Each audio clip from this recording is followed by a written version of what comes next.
Mungu habagui, na Mungu ndiye anajua njia ya kila mtu, na yeye ndiye hupeana baraka.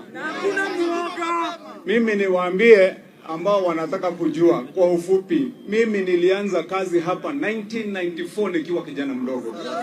Nilikuwa ninauzanga mandazi na chai ng'ambo hiyo. Nikakuja hapa nikaanza kuosha magari. Baada ya kuosha magari nikapanda ngazi kidogo nikaanza kuuza hayo magari.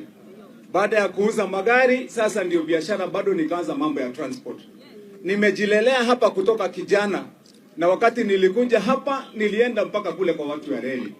Nikachukua lease ya 65 na ninalipanga kila mwezi tunalipa.